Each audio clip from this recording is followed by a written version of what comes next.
খুঁজতেছে। সুতরাং সেই দুঃদিনের সময় ময়দান ছেড়ে দেয়নি। আর এখন আমাদের সুদিন এসেছে, কথা বলেন ঠিক না বেঠিক? এখন ময়দান ছাড়ার প্রশ্নই ওঠে না। এখন ময়দানে কথা না বলে কাপুরুষের মতন চলে যাওয়ার প্রশ্নই ওঠে না। যদি কেউ মাহফিলে বাধা দিতে চাও, মায়ের কাছ থেকে বিদায় নিয়ে আসবা। নতুন করে বিদায় নেওয়ার সুযোগ আর জনগণ তোমাদের দেবে না। জনগণ ময়দানে বিচার করবে। ছিল ঢাকা স্টেডিয়াম, হয়ে গেল বঙ্গবন্ধু স্টেডিয়াম। ছিল ঢাকা মেডিকেল কলেজ, হয়ে গেল বঙ্গবন্ধু কলেজ। কথা বলে ঠিক না ঠিক? আর বললো, আর উদ্বোধন করলে, আর বললে এগুলো সব আমার আব্বার স্বপ্ন ছিল। তাহলে আজকে আপনি চলে যাবেন, এটাও আপনার আব্বার স্বপ্ন ছিল। স্বপ্ন ডেকে বাবাই বলে, মাগো তুমি দিল্লি যাবে। স্বপ্ন ডেকে বাবাই বলে, মাগো তুমি দিল্লি যাবে। তোমায় আমায় ঠেকায় কে ডাকে আছে ঢাকায়, তোমায় আমায় ঠেকায় কে ডাকে আছে ঢাকায়। কি তাহলে ওরাও বাবার স্বপ্ন? তাহলে আমাদের দোষ না, বাবার স্বপ্ন বাস্তবায়ন হয়ে গেছে, আমাদের দোষ দিয়ে না। আর এখন বলতে যাবে টুপ করে আসবো, আমি সীমান্ত এলাকা আছি, টুপ করে আসবো। আর আমরাও বসে আছি, টুপ করে একটা বাড়ি দেবো। আর ওই এক বাড়িতে মানিক মিয়ার মতন জায়গা বোল্ড হয়ে যাবে। বিচারপতি মানিকের মেরিয়েছে, বিচারপতি মানিক হাসপাতালে নিয়ে বলতেছে আমার তলার বিসি আউট করে ফেলেছে। 2024 রোজ শুক্রবার আজকের এই তাফসিরুল কোরআন মাহফিলের শ্রদ্ধাভাজন স্বনামধন্য সভাপতি জনাব আলহাজ মোহাম্মদ মুজিবুর রহমান সাহেব, সভাপতি অত্র জামে মসজিদ। আজকের এই মাহফিলের সম্মানিত দাওয়াতি অতিথিবৃন্দ, বিশেষ অতিথিবৃন্দ, আমন্ত্রিত অতিথিবৃন্দ, আমন্ত্রিত উলামায়ে কেরাম, আমন্ত্রিত মেহমান বৃন্দ, আজকের এই মাহফিলের সম্মানিত প্রধান অতিথি জনাব এস.এম. ফেরদাউস রহমান কুট্টি, বিশিষ্ট ব্যবসায়ী ও সমাজসেবক, প্রধান উপদেষ্টা, উত্তর সারাটিয়া দক্ষিণ পাড়া বাইতুন নূর জামে মসজিদ। আজকের এই মাহফিলের অন্যান্য দাওয়াতি অতিথিবৃন্দ, আলোচনা করে ধন্য করলেন বিশিষ্ট ইসলামের চিন্তাবিদ, বিশিষ্ট বক্তা, বিশিষ্ট আলোচক হাফেজ মাওলানা মোহাম্মদ সাদ্দাম হোসাইন সিরাজি, মুহতামিম শালদাইল দারুল উলুম মাদ্রাসা। আলোচনা করেছেন আমার প্রিয় ভাই, প্রিয় ছোট ভাই, সুললিত কণ্ঠের অধিকারী, বিশিষ্ট ইসলামের চিন্তাবিদ, উদীয়মান তরুণ বক্তা হযরত মাওলানা আব্দুল লতিফ সিরাজি, ইমাম ও খতিব মসজিদুল আল ইজাবা, সয়াদা নগরা, মাসুমপুর, উকিলপাড়া, সিরাজগঞ্জ।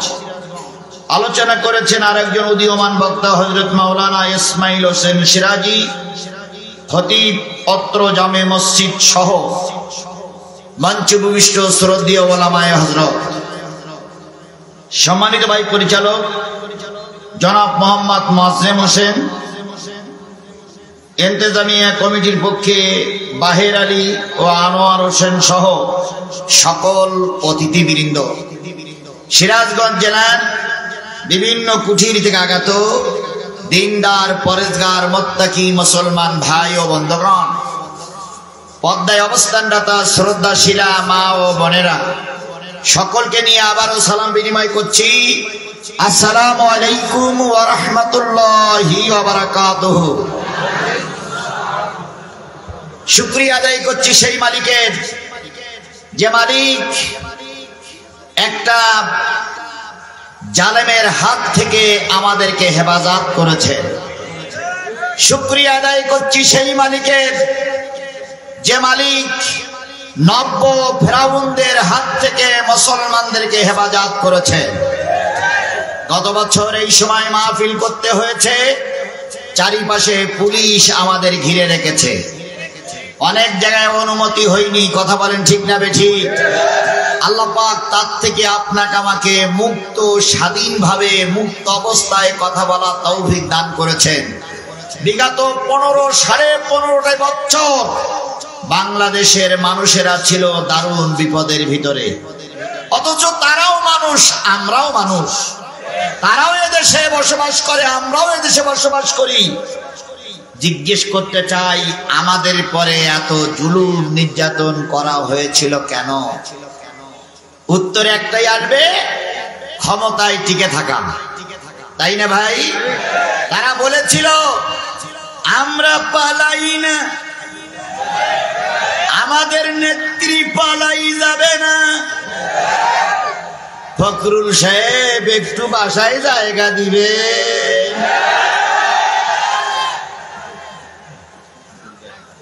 তারপরে বলেছিল যদি ঢাকার বাসায় না হয় ঠাকুরগাঁর বাসায় একটু জায়গা দিবে।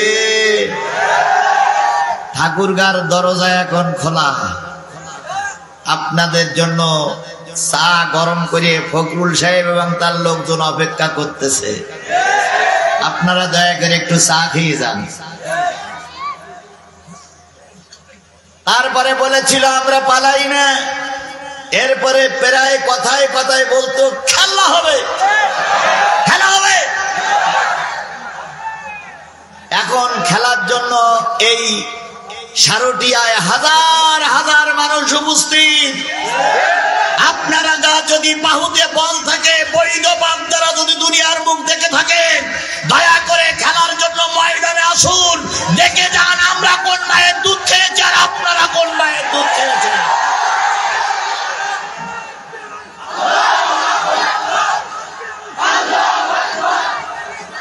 কারা কারা কোরআনের মাহফিল বন্ধ করেছিলেন? কারা কারা আমার সোনার মালিকদেরকে মামলা দিয়ে জেল খাটিয়েছিলেন? প্রতিটা এসএ রেকর্ড, ডিএস রেকর্ড আমাদের সামনে আছে। কিন্তু আমাদের উপরের থেকে নির্দেশ এসেছে এখন প্রতিশোধ দেওয়া যাবে না। এর মানে এই নয় যে আমরা আপনাদের ভুলে গেছি। আজও কালও বাংলার জমিনে বিচার হবে। আপনারা যেটা করেছেন সেটার জন্য প্রস্তুতি নেন।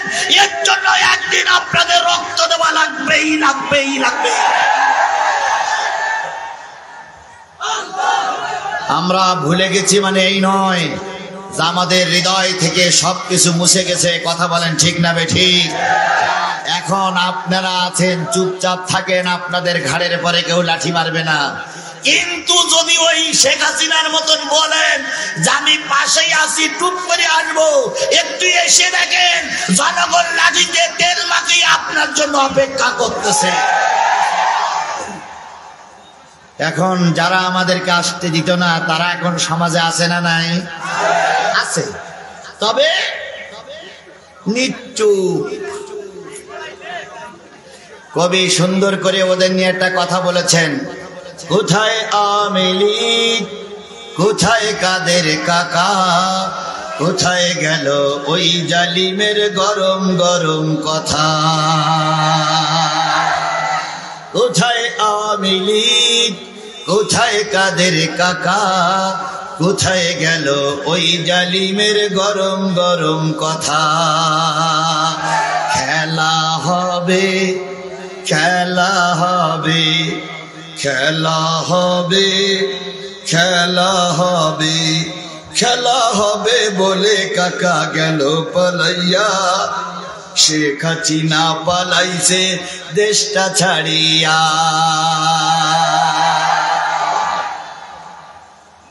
যে আল্লাহ পাক এই সুন্দর পরিবেশ তৈরি করে দিলেন, সেই আল্লাহ শুকরিয়াটা আসতে না জোরে সবাই মিলে বলুন আলহামদুলিল্লাহ। আল্লাহ বলতেছেন সাব্বাহা লিল্লাহি মা ফিস সামাওয়াতি ওয়া মা ফিল আরদ ওয়া হুয়াল আজিজুল হাকীম। কথা কান। আল্লাহ বললে বান্দা শোনো, আসমানে যা আছে, জমিনে যা আছে, আসমান জমিনের মাঝখানে যা আছে, আসমানের উপরে যদি কিছু থাকে, জমিনের তলদেশে যদি কিছু থাকে, ইচ্ছায় হোক আর অনিচ্ছায় হোক, সবাই শুকরিয়া আদায় করে কার? আপনি আমি শুকরিয়া আদায় করব কার? আরো জোরে বলেন, শুকরিয়া আদায় করব কার? এখান থেকে 2 মাস আগে আমরা কখনো কল্পনা করতে পারি নাই এই ফেরাউনের ছোট বোন অথবা ফেরাউনের বোন অথবা ফেরাউনের স্ত্রী অথবা ফেরাউনের মেয়ে পশ্চিমকালও আমাদের থেকে চলে যাবে। 2 মাস আগেও আমরা ভাবতে পারিনি। আমরা তো একরকম হাল ছেড়েই দিয়েছিলাম। আল্লাহর কাছে বলেছিলাম, আল্লাহ এই পেতনির বাচ্চা পেতনি না মরা পর্যন্ত দেশ স্বাধীন হবে না। আমরা দায়িত্ব ছেড়ে দিয়ে অনেকেই গা ঢাকা দিয়েছিলাম। আমার সেক্রেটারি জেনারেল বলতেছিলেন, কোথা থেকে আসলো আবাবিলের সমতুল্য এক ঝাঁক পাখি। এদের দলীয় কোনো পরিচয় ছিল? এরা জামাতের পরিচয় দেয়নি, বিএনপির পরিচয় দেয়নি, জাতীয় পার্টির পরিচয় দেয়নি। এরা সকল দলের থেকে বাছাই করে করে রিক্সাওয়ালা, ভ্যানওয়ালা, কুলি মজুর এরা রাস্তায় নামলো। এদের ভিতরে একতা তৈরি হলো। এদের আন্দোলনের মুখে জালেমের বাচ্চারা ময়দান ছেড়ে দিতে বাধ্য হয়েছে।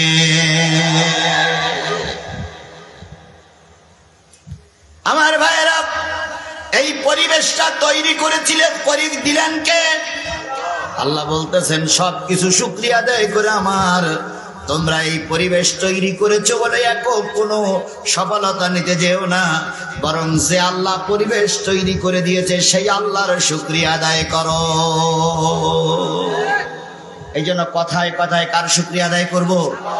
আবারও বলছি, আলহামদুলিল্লাহ, সর্বকালের সর্বশ্রেষ্ঠ মহামানব, যিনি সারা জীবন কষ্ট করেছেন, জন্মের থেকে মৃত্যু পর্যন্তই কষ্ট করেছেন। তিনি যখন জন্ম নিয়েছিলেন, আমিনা বর্ণনা করেছেন, লণ্ঠন জ্বালাবো এতটুকু তেল আমার ঘরে ছিল না। নবী যখন দুনিয়া আসলেন, নবীর জন্মের পর তখন সকালও না আবার রায়তো না। নবীর মা বলেছেন, আমি নবীকে জন্ম দেওয়ার পর আকাশের দিকে তাকাই দেখেছি আকাশের তারাগুলো আমার ঘরে শুয়ে শুয়ে দেখা যাচ্ছে। তার মানে নবীজি যে ঘরে জন্ম নিয়েছিলেন সেই ঘরের ছাদ ছিল না। নবীজির মা বলেছেন, আমি লণ্ঠন জ্বালাবো, লণ্ঠন জ্বালানো তেল নাই। নবীর মুখের থেকে কাপড়খানা সরাইয়ে দিয়েছি। নবীর ওই ছোট্ট নবীর চেহারার আলোয় আমার ঘর আলোকময় হয়ে গেছে। হযরত আয়েশা সিদ্দিকা বর্ণনা করেছেন, আমি মাঝে মাঝে নবীকে কম্বল মুড়ি দিয়ে শোয়াই দিয়ে নবীজির কাপড়গুলো সেলাই করতাম। রাতের অন্ধকারে কখন জানি লণ্ঠনের তেল ফুরিয়ে গেছে, বাতি নিভে গেছে, হাতের সুচ আমার হাত থেকে পড়ে গেছে। আমি চিন্তা করতাম, সুচটা খুঁজে পাই কি করে? লণ্ঠনে তেল নাই, লণ্ঠন জ্বলে না। মাথায় বুদ্ধি হলো, কৌতূহল হলো, রাসূলের মুখের থেকে কম্বলটা সরায়ে দেই। আয়েশা বর্ণনা করেছেন, নবীর মুখের থেকে কম্বল সরায়ে দিয়েছি। নবীর চেহারায় যে আলো হয়েছে, সেই আলোয় আমি আমার হারানো সুচ খুঁজে পেয়েছি। মদিনার সাহাবীরা বর্ণনা করেছেন, যখন ঘরে খাবার থাকতো না, ছোট্ট ছোট্ট বাচ্চাগুলো যখন ক্ষুধার যন্ত্রণায় আমাদেরকে কষ্ট দিত, স্বামী স্ত্রী 2 জন পরামর্শ করে মদিনার মসজিদে বাচ্চাদের ঢুকাইয়া দিতাম। 2 দিন 3 দিন পরে বাইরে থেকে আওয়াজ দিতাম, কলেজার মানিক ছেলে মেয়ে তোরা বাড়ি আয়। বাচ্চা এসে গালে চুমা দিয়ে বলতাম, ও বাড়ি যাও। নবীর চেহারার দিকে তাকাই থাকলে পেটে ক্ষুধা থাকে না। সেই নবী আমার নবী, আপনার নবী, কথা বলেন ঠিক না বেঠিক? এই নবী যতদিন পর্যন্ত ধর্মের দাওয়াত না দিয়েছিলেন, ততদিন পর্যন্ত সব মানুষের কাছে তিনি প্রিয় ছিলেন, কথা বলেন ঠিক না বেঠিক? এই নবী যেই না কালেমার দাওয়াত দেওয়া শুরু করলেন, সেই দেখা গেল আপনজনেরা তার শত্রু হয়ে গেল। আজও দেখা যায় বাংলাদেশে বহুত টুপিওয়ালা পাগড়িওয়ালা আছে, যেমন শত্রু কারোর হয় না। যারা দিন কায়েমের পক্ষে কথা বলে তাদেরকে বিভিন্ন ছলে বলে কলে কৌশলে মামলা দিয়ে হয় ফাঁসির কাস্টে ঝুলতে হয়, নয়া মৃত্যুকাল জেল খাটতে হয়।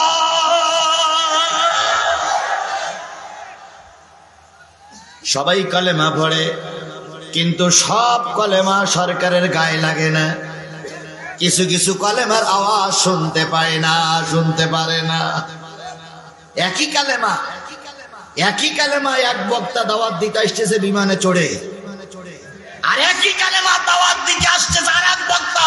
সরকার বাহাদুর অনুমতি দেয় না, কয় ওই বক্তার নামে নিষেধ করা হয়েছে, ওই বক্তা ওয়াজ করতে পারবে না।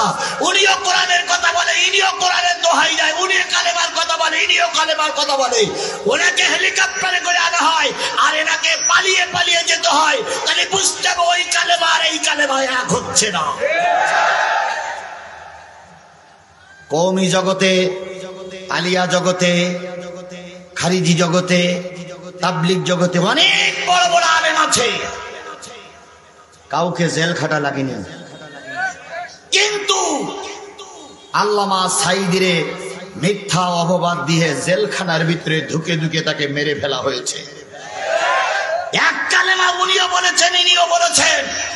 আপনারা কালেমা দাওয়াত দিয়ে গোটা পৃথিবীর মসজিদগুলোয় দাওয়াত দেন, একটা বারের জন্য আপনার দাওয়াতের ব্যারিকেড সৃষ্টি হয় না। আর একই কালেমা দাওয়াত আল্লামা সাঈদী দিয়ে 13 বছর জেল কেটে শেষ পর্যন্ত ইনজেকশন দিয়ে তাকে মেরে দেওয়া হলো। কালেমা তো একটাই। ওনারাও বলে লা ইলাহা ইল্লাল্লাহ, এনারাও বলে লা ইলাহা ইল্লাল্লাহ। কথা বলেন ঠিক না ঠিক? তাহলে এক কালেমার কারণে কারো জেল খাটতে হয়, এক কালেমার কারণে কারো জীবন দিতে হয়, আর এক কালেমার কারণে কারো টাকা হইয়ে বিরাট ঘুড়ি নিয়ে ঘুরে বেড়াতে হয়। এক কালেমায় রুটি রুজিয়ার, এক কালেমায় ফাঁসি। এক কালেমায় রুটি রুজিয়ার, এক কালেমায় ফাঁসি। কোন কালেমায় থাকবে তুমি জানাও জগতবাসী। এক কালিমায়, এক কালিমায় রুটি রুজিয়ার, এক কালেমায় ফাঁসি। নবী যখন দাওয়াতি কাজ শুরু করলেন তখন যারা তার পক্ষে ছিল তারা সব কি হয়ে গেল? বিপক্ষে চলে গেল। আল্লাহ নবী মক্কায় দাওয়াতের পরিবেশ পাইলেন না, হিজরত করে চলে গেলেন তায়েফে। তায়েফে যাওয়ার সময় নবী, হাদিস শরীফে আসছে, 3 দিন নবীর কোনো খাবার নাই, পেটে খাবার নাই, পরনের কাপড়টা ভালো না, মাথায় তেলের প্রশ্নই ওঠে না। আল্লাহর নবী যায়েদকে নিয়ে বড় আশা নিয়ে তায়েফে চলে গেলেন। এদিকে মক্কার সরকার তায়েফের সরকারের কাছে চিঠি লিখলো, খবরদার যেন মুহাম্মদকে ওই দেশে আশ্রয় দেওয়া না হয়, তাহলে তোমাদের দেশটা কিন্তু এক ঘরে করে দেওয়া হবে। তায়েফের সরকার নবীর সামনে বসলেন। নবীর কথাগুলো শোনার পর তায়েফের সরকার উপহাস করে বললেন যে আল্লাহ পাক আর নবী বানানোর মতন লোক খুঁজে পাইনি, তোমাকেই নবী বানিয়ে দিয়েছে। নবী কষ্ট পাইলেন কিন্তু কিছুই বলতে পারলেন না। তায়েফের সরকারের হাত টেনে ধরে বললেন, ভাই যদি আপনি আমার কালেমা নাও মানেন, দয়া করে আপনি আমাকে মক্কার সরকারের কাছে তুলে দেবেন না, আর আপনার ছেলেদেরকে আমাদের পিছনে লেলাইয়ে দিবেন না। কে কার কথা শোনে? নবী দরবার থেকে বেরিয়ে আসার সাথে সাথেই তায়েফের সরকার বলে দিল যত নবী মারতে পারবা ততই পুরস্কৃত হবা। আজও সেই তায়েফ সরকারের উত্তরসূরিরা বাংলার জমিনে অবস্থান করতেছিল। কথা বলেন ঠিক না ঠিক? এদেরও বক্তব্য ছিল যত হুজুর মারতে পারবা ততই চাকরিতে প্রমোশন পাবা।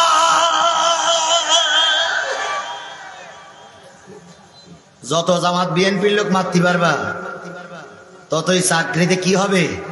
প্রমোশন হবে। হয়েছে না তাই? হয়েছে না তাই? কোথায় সেই 3 ইঞ্চি হারুন? আমি চিন্তা করি চাকরিতে ঢুকতে গেলে অন্তত 5 ফুট 4 ইঞ্চি 6 ইঞ্চি হওয়া লাগে, কিন্তু এ তো 4 ফুটও না, অথচ চাকরি পেলে কি করে এই 3 ইঞ্চি হারুনের বাচ্চা হারুন?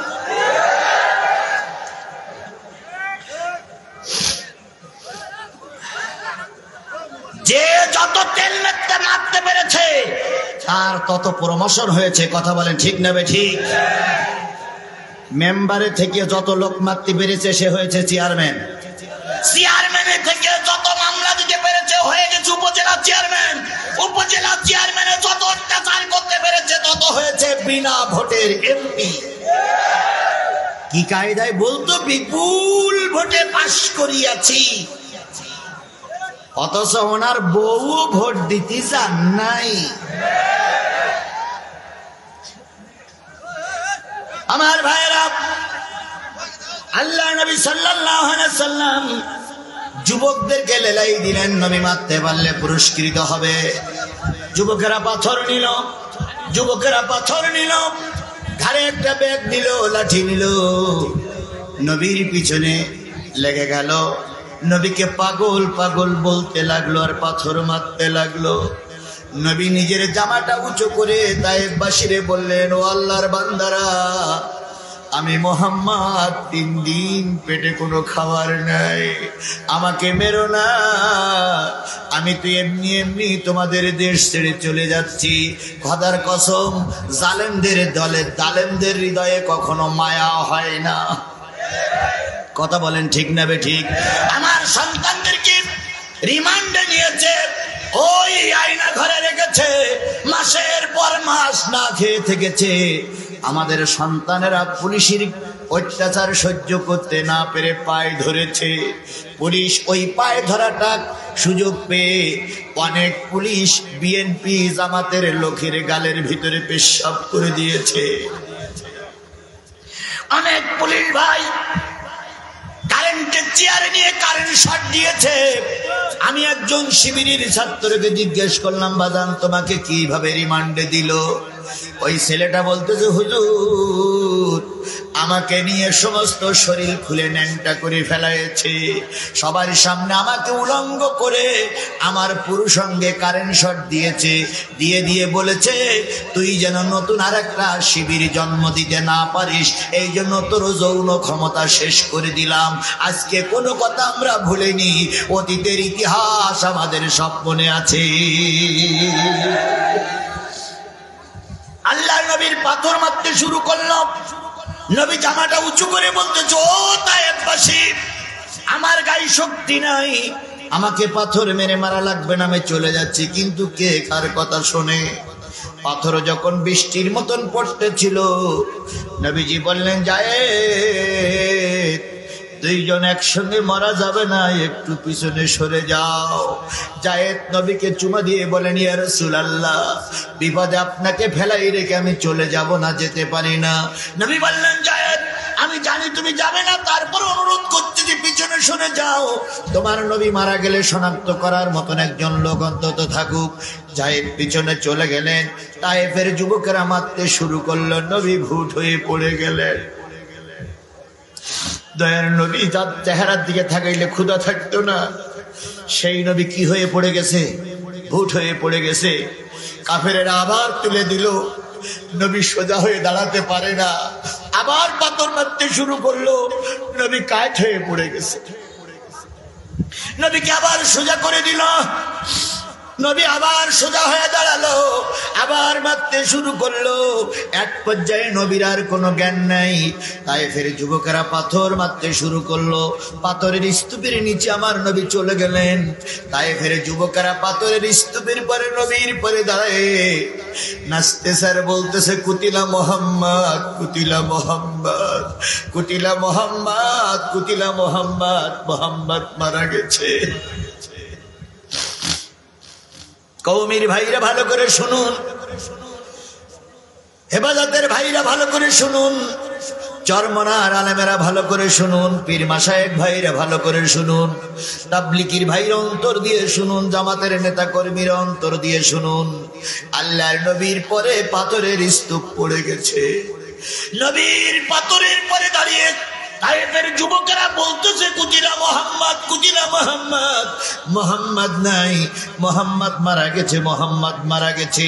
এক পর্যায়ে নবীর থেকে যখন কোনো সারা শব্দ আসলো না, ওরা চলে গেল। আল্লাহর নবী, আল্লাহর নবী, আল্লাহর নবী পাথরের স্তূপের নিচে পড়ে আছে। কতক্ষণ যে পড়েছিলেন জানা যায় না। কিছুক্ষণ পরে জায়েদ ফিরে আসলেন, এসে দেখলেন নবীরে দেখা যায় না। পাথরগুলো সরাইতে সরাইতে এক সময় নবীর আবিষ্কার করলেন। নবীর কান ফেটে গেছে, নাক ফেটে গেছে, নবীজির ঠোঁট ফেটে গেছে, সমস্ত শরীরে রক্ত আর রক্ত। নবীজিকে যখন জায়েদ সোজা করে বসাইলেন, নবীর কোনো হুঁশ নাই। জায়েদ মুখের পরে মুখটা নিয়ে নবীজির ঠোঁটে চুমা দিয়ে বলতেছি, ইয়া রাসূলুল্লাহ, জীবনে আপনার মুখ দিয়ে হয়তো জায়েদের নাম তার শোনা যাবে না, আপনি শেষ বিদায় নিয়ে চলে গেছেন। নবীজি জায়েদের কাঁধের পরে মাথা রেখে জায়েদের সেবা শুশ্রূষা করতে করতে এক সময় নবী চোখ দিয়ে একটু চোখ মেলে তাকালেন। জায়েদ বলেন, ইয়া রাসূলুল্লাহ, খুব ব্যথা পেয়েছে। নবী বললেন, জায়েদ রে, অস্বাভাবে পরে তুমি একটু উপরে যেয়ে দেখে এসো, তায়েফের যুবকেরা আছে না, চলে গেছে। যদি এরপর আবার আঘাত করে আমি নবী আর বাঁচবো না। জায়েদ দেখে আসার পরে বলেন, ইয়া রাসূলুল্লাহ, ওরা চলে গেছে। নবীজি বললেন, জায়েদ একটু উজুর পানির ব্যবস্থা করে, আমি একটু নামাজ আদায় করতে চাই। জায়েদ উজুর পানির ব্যবস্থা করলেন। জায়েদ সব কিছু ধোয়াই দেওয়ার পর যখন পা ধোয়াচ্ছিলেন, খড়মের সঙ্গে চামড়ার সঙ্গে লেগে গেছে। জায়েদ বলেছেন, হাদিসটা জায়েদ বর্ণনা করেছেন, আমি আর পা সরাইতে পারি না। এক পর্যায়ে খড়ম যখন টান দিলাম, জায়েদ আমাকে জড়াই ধরে, নবী আমাকে জড়াই ধরে বললেন, জায়েদ, চামড়ার থেকে জুতোটা সরাইতে আমার খুব কষ্ট হচ্ছে, তুমি আর কষ্ট দিও না। এরপরে নবী উজু করে নামাজ পড়ার পর উপরের দিকে তাকাই দেখে বিরাট বিরাট পাহাড়গুলো ঘুরতেছে। জিবরিল ওই পাহাড়ের পরে চড়ে আছে। জিবরিল বলতেছে, ইয়া রাসূলুল্লাহ, হুকুম করুন, যারা আপনাকে কষ্ট দিয়েছে তাকে ফিসে ডালা করে মেরে দেব। নবীজি বললেন, না না জিবরিল, আল্লাহরে বলো আল্লাহ যেন রাগ করে না। সবাই যদি মারা যায়, কালেমার দাওয়াত কারে শোনাবো। ওই আদর্শে যারা বিশ্বাস করে তারা ক্ষমায় বিশ্বাসী। কথা বলেন ঠিক না বেঠিক? আমাদের দেশের জন্য রহমত, জাতির জন্য রহমত ডাক্তার মোহাম্মদ শফিকুর রহমান। তিনি বলেছেন, আমি জাতিকে ক্ষমা করে দিলাম, আমি প্রতিশোধে বিশ্বাস করি না, আমার দল প্রতিশোধে বিশ্বাস করে না। কিন্তু তিনি ওনাকে আরেকটা কথা বলেছেন, আমরা মাফ করে দিয়েছি, আমরা মাফ করে দিয়েছি, আমরা মাফ করে দিয়েছি, কিন্তু মাফ করে দিয়েছি, তারপরে কি কিন্তু? কিন্তুটা কি? যারা এককভাবে একজন আর একজনের অত্যাচার করেছেন, সে চাইলে বিচারের সম্মুখীন হতে পারবে। আমরা ওই আদর্শেই বিশ্বাস করি। সুতরাং রাসূল মার খাইলেন, প্রতিশোধ নেন না, আমরা প্রতিশোধ দিচ্ছি না। হয়তো কালেমা পড়ে ভালো হও, নতুবা দেশ ছেড়ে ব্যক্তির বাচ্চার মতন পালিয়ে যাও। আর একটা বার যদি মাথা উঁচু করো, কাউকে মাথা উঁচু করতে দেওয়া হবে না, হবে না, হবে না। সুতরাং যে রাসূল কষ্ট করলেন, মাইর খাইলেন, প্রতিশোধ নেন নাই, সেই রাসূলের নামে দুরূদ আর সালাম সকলে মিলে বলছি সাল্লাল্লাহু আলাইহি ওয়াসাল্লাম। বন্ধুগণ, রক্ত দেওয়া, মিষ্টি খাওয়া, মিষ্টি খাওয়া যেমন সুন্নাত, থাল চেটি খাওয়া যেমন সুন্নাত, মেসওয়াক করা যেমন সুন্নাত, তেমনই সুন্নাত দিন কায়েমের জন্য রাজপথে রক্ত দেওয়া। কিন্তু আমরা মিষ্টি খাওয়ার সুন্নতটা খুব ভালো মনে করি, তারপরে থাল চেটে খাওয়ার সুন্নতটা ভালো মনে করি, নামাজের আগে পিছে মিসওয়াক করার সুন্নতটা ভালো মনে করি। যেই বলা হয় সিরাজগঞ্জের মাটিতে মিছিল হবে জালেমদের বিরুদ্ধে, সেই একদল হুজুরও বলে, তুই যা ভাই, আমি চাকরিটা খাওয়াবো না। এরকম ছাতি ধরা হুজুর আমাদের সমাজে ছিল না? ছিল না? এখনো আছে না নাই? তুমি মিসওয়াক করা ফজিলত তো জানো, খাওয়ার শেষে মিষ্টি খাওয়ার হাদিসটাও মানো। শুধু হক কথাটা উচ্চ স্বরে বলতে পারো না, অন্যায় দেখে বারুদ হয়ে জ্বলতে পারো না। কেমন মুসলমান তুমি একটু বলো না, কেমন তোমার ঈমান একটু ভাবনা। তুমি যেই কালিমার দাওয়াত দিলে হাদিয়া তোহফা মেলে, দেখো সেই কালেমার দাওয়াত দিয়ে কত জোনাজি জেলে। তুমি যেই কোরআনে রস করিলে বুকেতে নাই তুলে, দেখো সেই কোরআনের দাওয়াত দিয়ে কেউ ফাঁসিতে ঝোলে। তুমি ভাঙনের খেলা খেলতে জানো, গড়তে জানো না, অন্যায় দেখে বারুদ হয়ে জ্বলতে পারো না। কেমন মুসলমান তুমি একটু ভাবনা, কেমন তোমার ঈমান একটু বলো না। রসুল কষ্ট করেছেন, সেই রসুলের নাম শোনার পরে যদি কেউ দুরুদ না পারে সে কৃপণ হয়। এই জন্য রসুলের নামে দুরুদ আর সালাম সাল্লাল্লাহু আলাইহি ওয়াসাল্লাম। বন্ধুগণ, তাফসিরুল কোরআন মাহফিলে কোরআন থেকে তাফসির হোক, এটাকে আপনারা চান? সবাই চান? সবাই চান? অনেক দিন পর এক জায়গায় হয়েছি, আজকে অনেক কথা আলোচনা হবে ইনশাআল্লাহ। এবছরেরটাও হবে, গত বছরেরটাও হবে। গত বছরে আমার আলোচনা করতে দেওয়া হয়নি, ঠিক না বে ঠিক? এসে আমার ভাই বলেছে আমি তো চোর নই, আমি তো ডাকাত নই, সিরাজগঞ্জের কোন লোকের সঙ্গে আমার রক্তের সম্পর্ক নাই, আমি এখানে বিয়ে করিনি, কারোর মেয়ে আমার ছেলের সঙ্গে বিয়ে দেয়নি, তাহলে আমাকে সিরাজগঞ্জে ঢুকতে আপনারা বাধা দেন কেন দুলাভাই? সুতরাং সুযোগ যখন পেয়েছি, গত বছরেরটাও হবে, এবছরেরটাও হবে, কথা বলেন ঠিক না ভাই ঠিক? এখন আমাকে ফেলাই রেখে চলে যাবেন কারা কারা? হাত তোলেন।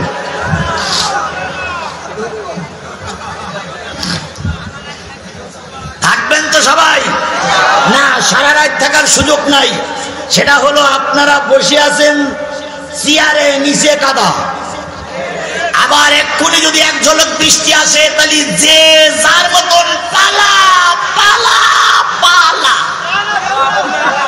সুতরাং আমরা আল্লাহর কাছে বলতেছি, আল্লাহ তুমি বৃষ্টি দাও, অন্তত আমাদের মাহফিলটা শেষ করার মতন সুযোগ দাও।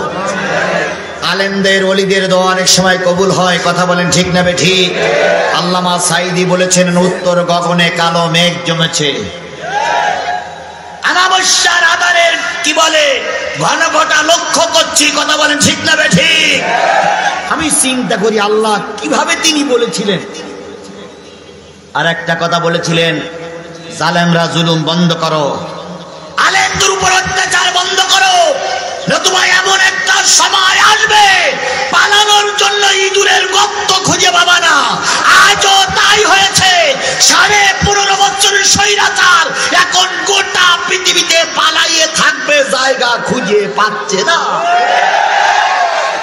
আজকের নিউজ, আজকের নতুন সংবাদ, ভারতের প্রধানমন্ত্রী নরেন্দ্র মোদী লাল কার্ড দেখিয়েছেন আমাদের শেখ হাসিনারে। উনি চিঠি লিখে বলেছেন, ম্যাডাম 2 দিনের বেশি থাকা যাবে না, আগামী 24-48 ঘন্টার ভিতরে ভারত ছাড়তে হবে। এখন উনি বলতেছে, দাদা কোন জায়গায় যাব আমি দাদা? আল্লামা সাঈদী বলেছিলেন, পালানোর জন্য ইঁদুরের গর্ত খুঁজে পাবা না। আমি এতদিন মনে করতাম আল্লামা সাঈদীর সেই কথাটা মনে হয় সত্য হবে না, ইঁদুরের জন্য পালানের গর্ত জায়গা হবে না, অন্তত ভারত তো তারে জায়গা দিয়েছে। কিন্তু আজকে এই সংবাদ আসার পরে আমার 100% বিশ্বাস হয়েছে আল্লামা সাঈদীর কথা 100% সত্যে পরিণত হয়ে চলেছে। গোটা বিশ্বে, গোটা পৃথিবীতে পালানোর জন্য একটা জায়গা আর খুঁজে পাওয়া যাচ্ছে না। বাধ্য হয়ে হয়তো ম্যাডামকে আবার বাংলা জুমলাই ফিরে আসতে হবে।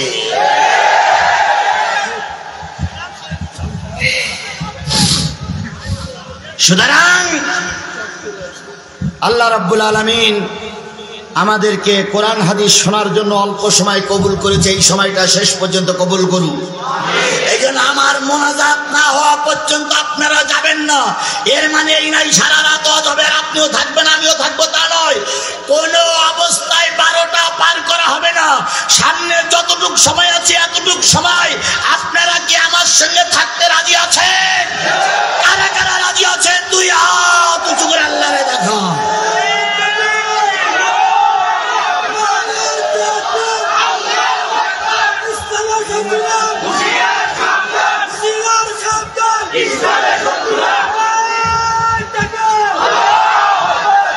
হাত কারে দেখাইছেন?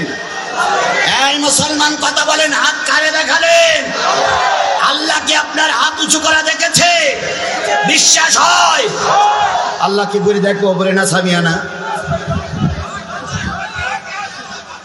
আল্লাহ দেখেছে। কতক্ষণ থাকবেন? যতক্ষণ থাকবে হুজুর ততক্ষণ। কথা বলেন ঠিক নেবে ঠিক? আমি বলেছি কয়টা পর্যন্ত? যদি আকাশ ঠিক থাকে, যদি পানি না হয়, আমি 12টার দিকে মোনাজাত করবো। আমার এখানে 11টা বেজে 5 মিনিট হয়েছে। আলিয়ার সময় আছে কয় মিনিট? এই 55টা মিনিট। ঝড় আসুক, বন্যা আসুক, বাধা আসুক, বিপত্তি আসুক, সব ভালো লাগুক আর খারাপ লাগুক, ময়দান ছেড়ে চলে যাওয়া যাবে না। আল্লাহ আমাদের এই 55টা মিনিট, 1 ঘন্টা ময়দানের জন্য কবুল করুক। সকলে বলেন আমিন।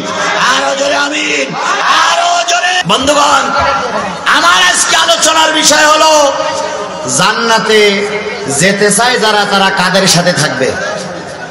কাদের সঙ্গে আমরা জান্নাত যেতে চাই? আল্লাহ বলতেছেন ওয়ামাইতিল্লাহ ওয়ার রাসূল ফাউলাইকা মা'আল্লাযীনা আন'আমাল্লাহু আলাইহিম মিনান নাবিয়্যিনা ওয়াস-সিদ্দিকিনা ওয়াশ-শুহাদাই ওয়াস-সালিহিন।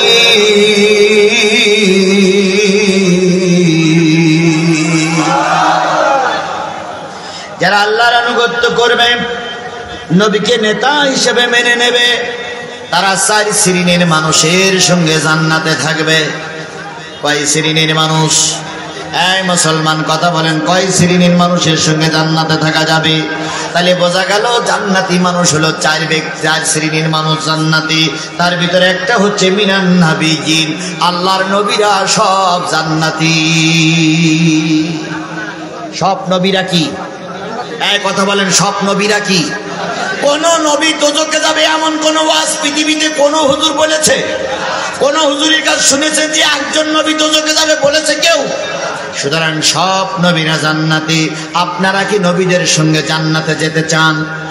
নবীদের সঙ্গে জান্নাতে যেতে চান? বলুন তো, পৃথিবীতে যত নবী আসছে সবচেয়ে উত্তম নবী, সবচেয়ে বড় নবী, সবচেয়ে দামি নবী কোন নবী? মুহাম্মদ রাসূলুল্লাহ সাল্লাল্লাহু আলাইহি সাল্লাম। আর কোরআন শরীফে সবচেয়ে বেশি আলোচনা হয়েছে কোন নবীর? এই কোরআন শরীফে সবচেয়ে বেশি আলোচনা হয়েছে কোন নবীর? হযরত মুসা আলাইহিস সালামের আলোচনা কোরআন শরীফে সবচেয়ে বেশি। অথচ আমার নবীর আলোচনা যে নাই তা নয়, আমার নবীর চাইতে মুসা নবীর নাম কোরআন শরীফে বেশি। এই জন্য আল্লাহ পাক বলেন, তোমরা যদি জান্নাতে যেতে চাও, তোমরা নবীদের সঙ্গে জান্নাতে যাবে। আর নবীদের সঙ্গে জান্নাতে যেতে গেলে 2টা গুণ আপনার অর্জন করা লাগবে। কারণ সব নবীদের 2টা গুণ, সব নবীদের ভিতরে 2টা গুণ বিদ্যমান ছিল। 1 নম্বর গুণ, কোন নবী দাড়ি কাটেন নাই। কোন নবী দাড়ি কাটি নাই। আচ্ছা বলেন তো, একজন নবীর নাম বলেন তো, সেই নবীর মুখে দাড়ি ছিল না? এরকম কোন নবী পৃথিবীতে এসেছিল? তাহলে সব নবীরা ছিল দাড়িওয়ালা। আমাদের দেশে দাড়িওয়ালা, টুপিওয়ালা, পাগড়িওয়ালা পাওয়া যায়, পাগড়িওয়ালা আলেম পাওয়া যায়, টুপিওয়ালা আলেম পাওয়া যায়। আবার এমন কিছু পীর আছে যে পীরের মুখে দাড়ি থাকে না। দাড়ি কাটা পীর আমার দেশে আছে না? না। 88 পীর সাহেব যিনি বিদায় হয়ে গেছেন, ওনার মুখে দাড়ি ছিল।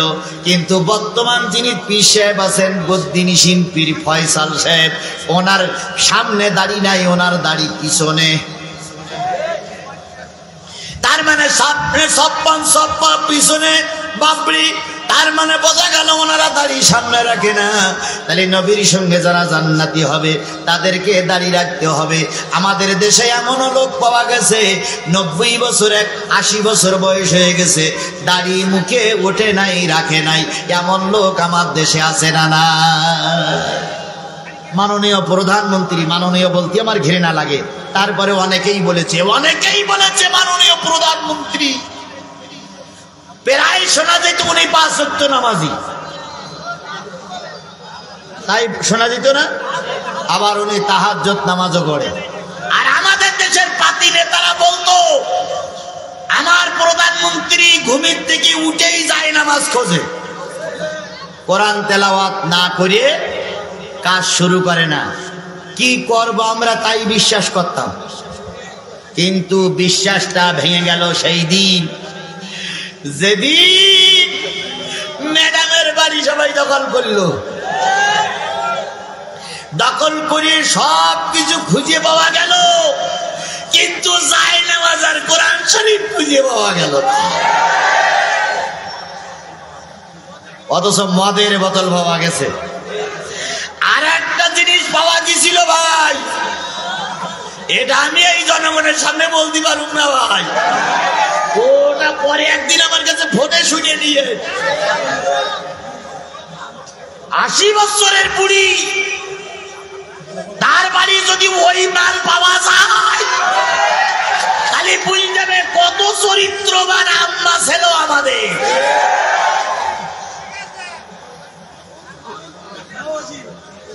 এখন আমরা চিন্তা করলাম, ম্যাডামের কর্মীরা বলতো জায়নামাজ পাওয়া যায় আর কোরআন শরীফ তেলাওয়াত করে ফজরের নামাজ পড়ে, অথচ ম্যাডামের বাড়ি যখন দখল হলো তখন তো জায়নামাজ আর কোরআন শরীফ পাওয়া গেল না। ওনাদের একজন কর্মী বলতে শুরু করেছে আমাদের ম্যাডাম জায়নামাজ আর কোরআন শরীফ এত ভালোবাসে, যাওয়ার সময় কোরআন শরীফ আর জায়নামাজ বগলে করে নিয়ে চলে গিয়েছে।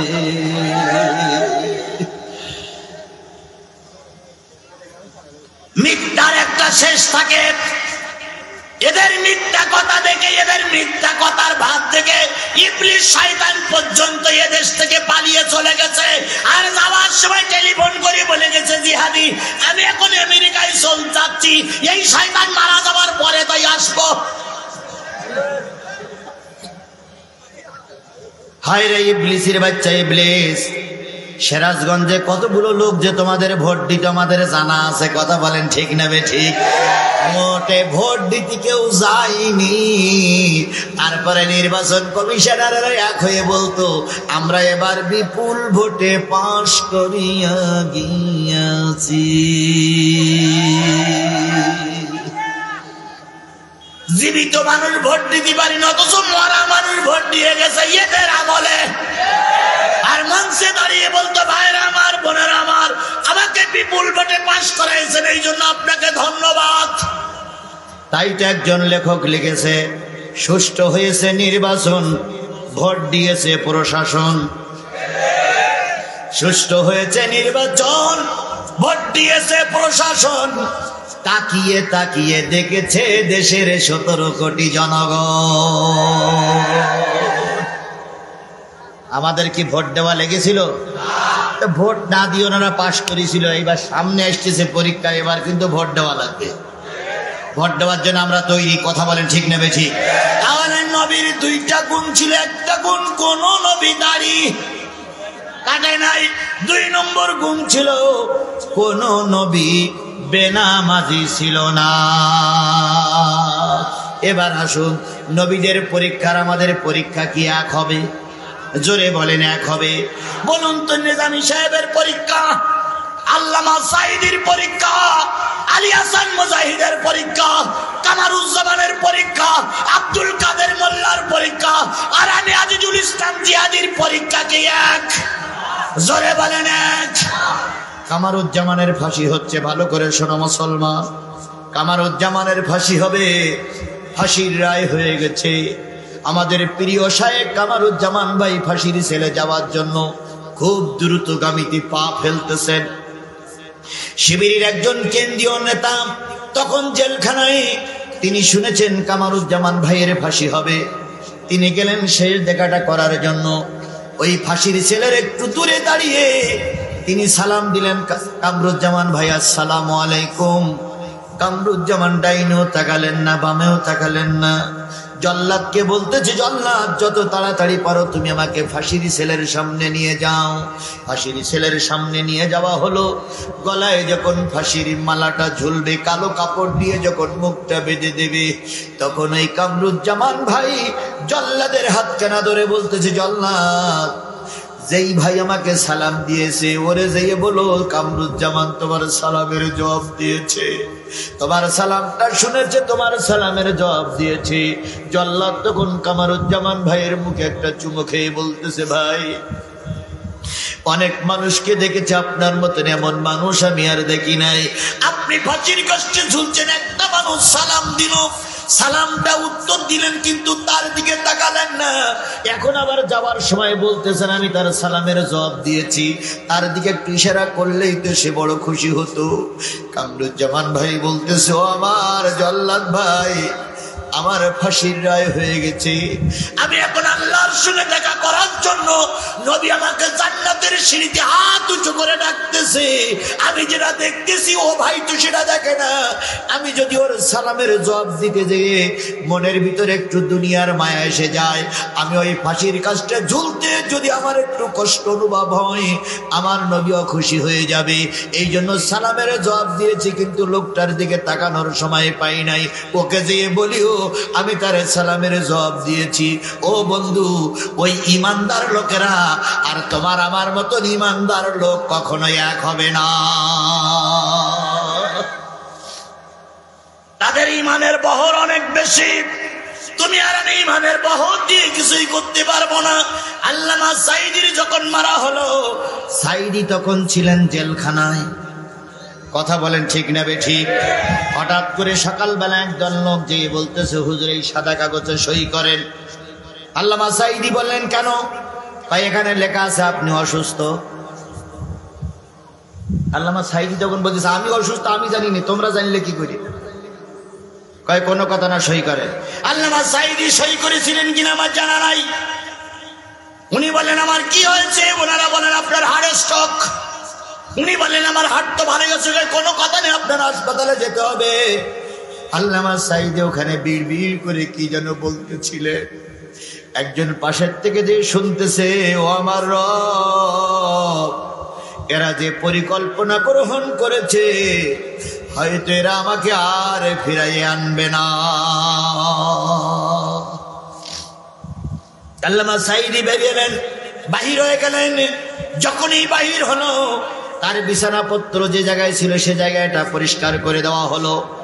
নাসেরা ডাক্তারদের জিজ্ঞেস করা করছে, এই জায়গা পরিষ্কার করলেন কেন? কয় হুজুর যাচ্ছে, হুজুর আর এখানে ফিরে আসবে না। তার মানে ওদের পরিকল্পনা হয়েই গেছে, আল্লামা সাঈদীকে আজকের ভিতরে মেরে দেওয়া হবে। আল্লামা সাঈদী গাড়িতে চড়ে আসলেন, হাসপাতালে যাবেন। ওনাকে বাধ্য করে করতে হাসপাতালে নেওয়ার জন্য। যখন গাড়ি থেকে নামলেন, অ্যাম্বুলেন্স থেকে নামলেন, একটা হাসি তিনি দিয়েছিলেন। সেই হাসিটা প্রায় সবার মোবাইলের ভিতরে এখনো রেকর্ড করা আছে। ও আমার ভাই, সেই হাসিটা আমিও দেখেছিলাম। তার ছোট্ট চিকন লাল গোবের ভিতর দিয়ে, লাল দাড়ির ভিতর দিয়ে মুক্তার মতন দানা মার্কা দাঁতগুলো দিয়ে যখন জাতির সামনে হাত উঁচু করে একটা হাসি দিলে, 18 কোটি মানুষ তখনও ভাবেনি আল্লামা সাঈদী অসুস্থ।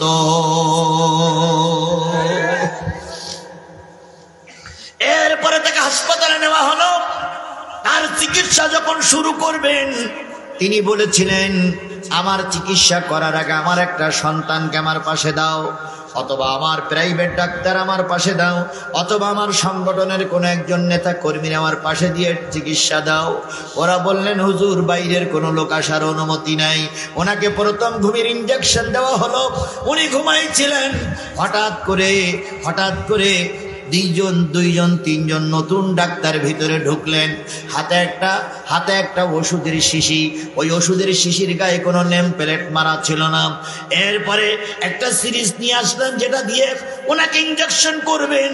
ওই ইঞ্জেকশনের একটা যখন সিরিজ নিয়ে আসলেন, আনার পরে ওনার পাশের থেকে সবাইকে সরাই দেওয়া হলো, আপনারা সরে যান। একজন নার্স বলতেছে আমি চুপচাপ বসেছিলাম, দেখি তো কি করে। আড়ালে বসে দেখলাম ওই ওষুধের ভিতর থেকে একটু ওষুধ বাহির করলো। আল্লামা সাঈদীর জামাটা উঁচু করে নাভিতে একটা ইঞ্জেকশন দিল। যখন এই ইঞ্জেকশনের শিশিটা আল্লামা সাঈদীর পেটের ভিতরে ঢুকাই দেওয়া হলো, তখন তিনি একটু চোখ মেলে তাকায় আল্লাহ বলে একবার একটু চিৎকার দিয়েছিলেন, আর সাঈদী নড়াচড়া করতে পারেন নাই। পরে শোনা গেল তিনি স্ট্রোক করে মারা গেছেন। আল্লাহর কসম, আল্লামা সাঈদী স্ট্রোক করে মারা যায় নাই, আল্লামা সাঈদীকে ইঞ্জেকশন দিয়ে মেরে দেওয়া হয়েছে। আর আল্লামা সাঈদীর এই মারার মূলে সিরাজগঞ্জ সহ গোটা বাংলাদেশের যে সমস্ত এমপি মন্ত্রীরা সহযোগিতা করেছেন, আল্লাহর কসম প্রতিটার বিচার বাংলার জমিনে হবে, একটারও ছেড়ে দেওয়া হবে না।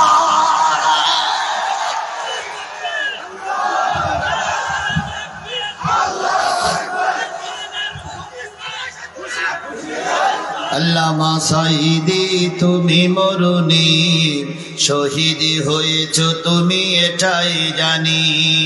আল্লামা সাঈদী তুমি মরুনি, শহীদ হয়েছ তুমি এটাই জানি।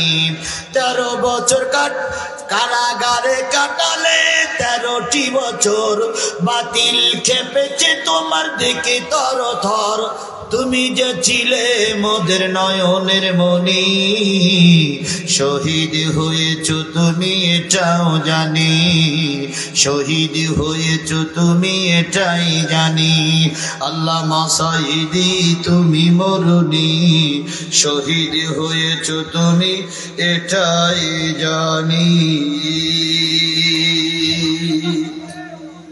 কথা ঠিক না বেঠি? আরো জোরে বলেন। আল্লামা সাঈদী কি স্বাভাবিক মৃত্যুবরণ করেছে না তাকে মেরে দেওয়া হয়েছে? জোরে বলেন, তাকে কি করা হয়েছে? মেরে দেওয়া হয়েছে। আজকে যাদের পরিকল্পনায় মেরে দেওয়া হয়েছে প্রত্যেকটার বিচার শুরু হয়েছে, আর যেগুলো পালিয়েছ ওগুলোরও বিচার হবে।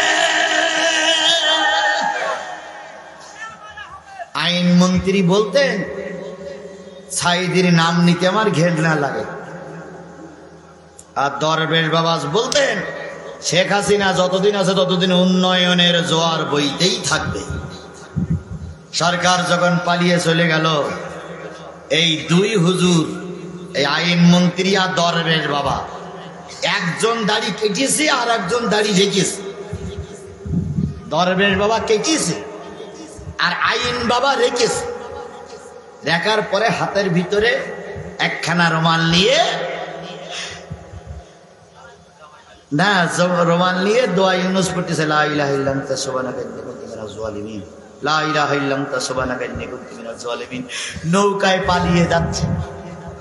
একটা ছোট ছেলে বলতে, এ ভাই এই যে লোকটা বসলে, এই লোকটা চেনা চেনা মনে টেলিভিশনে কখন দেখিস? তার একজন বলছে ওরে না, লোকের মতন লোক থাকে। তো বলছে না রে ভাই, এই লোকটা দেখিচ্ছে। ও তখন দোয়া ইউনুস বেশি করে পড়াশো, লা ইলাহা ইল্লা আনতা সুবহানাকা ইন্নী কুনতু মিনাজ জালিমিন। কিছুক্ষণের ভিতরে জনগণ চিনে ফেললো রে ভাই।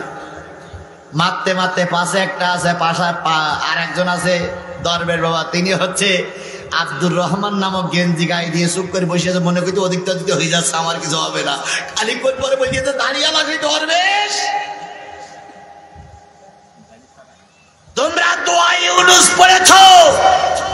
ওই কথা শুনে দোয়া ইউনুস পড়েছ যখন, তখন ইউনুস সাহেব চেয়ারে বসে শুনে বলতেছে, যতই দোয়া ইউনুস পড়ে আমি তো চেয়ারে বসে আছি।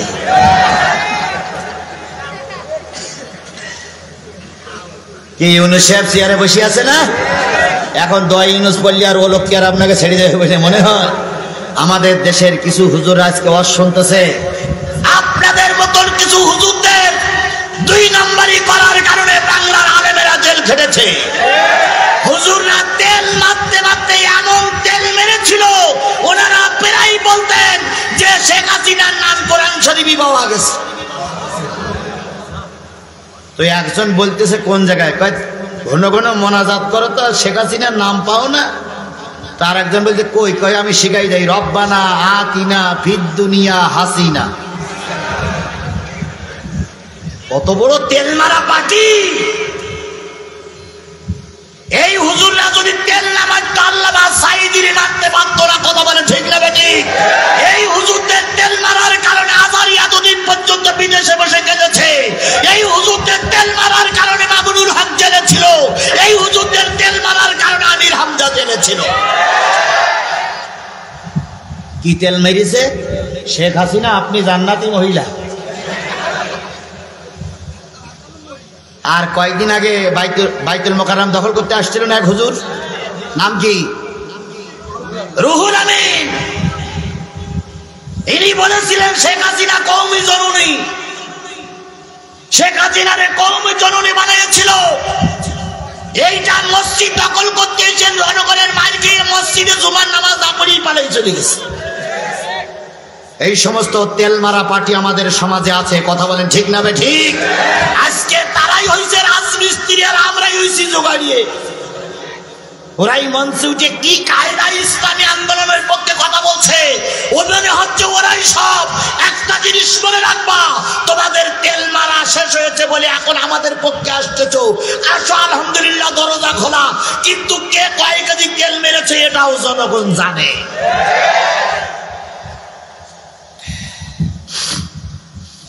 সুতরাং যে জিনিসটা বোঝাতে চাচ্ছিলাম সেটা হলো নবীরা যাবে কোথায়? 4 শ্রেণীর মানুষ জান্নাতে যাবে। দেখুন তো আপনি ওর ভিতরে আছেন কিনা। 1 নম্বর, নবীরা যাবে কোথায়? জান্নাতি। বলুন তো সব নবীদের যে পরীক্ষা হয়েছে, আমাদের পরীক্ষা তার চেয়ে কম না বেশি? আমাদের পরীক্ষা কম না বেশি? নবীদের পরীক্ষার তুলনায় হতে পারে না। হযরত মুসা আলাইহিস সালামকে চারিপাশ থেকে তারা কষেছে, মারবে। এদিকে শত্রু, পিছনে শত্রু, সামনে শত্রু। সামনে পড়েছে নীলনদ। মুসা আলাইহিস সালাম তাকিয়ে কয়, আল্লাহ এখন তো নীলনদ। আল্লাহ বললেন, মুসা রে, চোখ বন্ধ করে নদীতে বাড়ি মার, আমি রাস্তা বানিয়ে দেব। বাড়ি মারলেন কয়টা? 12টা। রাস্তা হলো কটা? 12টা। 12টা রাস্তা হয়ে গেল। ফেরাউন নীলনদের কাছে এসে দেখে মুসার 6 লক্ষ বাহিনী সহ মুসা আলাইহিস সালাম নিচে দিয়ে হেঁটে যাচ্ছে। ফেরাউন তখন এসে বলতেছে, এ রাস্তা আমি বানিয়েছি, এ রাস্তা আমি বানিয়েছি। তখন ফেরাউনের দলের লোকজন বলল, কালকে দেখি গেলাম পানি, এখন বলতেছ তুই বানাইছ, রাতারাতি হইল কি করে? কথা কম, এ রাস্তা আমি বানিয়েছি। আমাদের সমাজে যে সাবেক প্রধানমন্ত্রীরাও ফেরাউনের রক্তের জন্ম। এ প্রায় বলতেন, এটা আমার আব্বার স্বপ্ন ছিল, এটা আমার আব্বার পরিকল্পনা ছিল, এটা আমার আব্বা বানিয়েছে। দেশের যতগুলো রাস্তাঘাট, সেতু, ফুটবল খেলার মাঠ সব এদের নামে বরাদ্দ হয়ে গেছে। যমুনা সেতু শেখ হাসিনা আসার আগে হয়েছে না পরে হয়েছে? তাহলে এটা বঙ্গবন্ধু সেতু হয় কি করে? বেয়াদবের বাচ্চা বেয়াদব। যমুনা সেতুটাই ঠিক ছিল। কথা বলেন ঠিক না বে ঠিক? হ্যাঁ, তোমাদের আমলে পদ্মা সেতু উদ্বোধন হয়েছে, আমি অস্বীকার করি না। এই সেতুটার নাম যদি বঙ্গবন্ধু সেতু দেওয়া হতো আমরা মেনে নিতে পারতাম, কিন্তু যমুনা সেতু পাল্টিয়ে বঙ্গবন্ধু সেতু যারা বানিয়েছে তারা দেশের শত্রু, জাতির শত্রু, জাতির জন্য কলঙ্ক। ছিল যে আন্তর্জাতিক বিমানবন্দর, রাতারাতি কি বিমানবন্দর হয়ে গেল? শাহজালাল আন্তর্জাতিক বিমানবন্দর। ছিল ঢাকা স্টেডিয়াম, হয়ে গেল বঙ্গবন্ধু স্টেডিয়াম। ছিল ঢাকা মেডিকেল কলেজ, হয়ে গেল বঙ্গবন্ধু কলেজ। কথা বলে ঠিক না ঠিক? আর বললো, আর উদ্বোধন করলো, আর বললো এগুলো সব আমার আব্বার স্বপ্ন ছিল। তাহলে আজকে আপনি চলে যাবেন, এটাও আপনার আব্বার স্বপ্ন ছিল।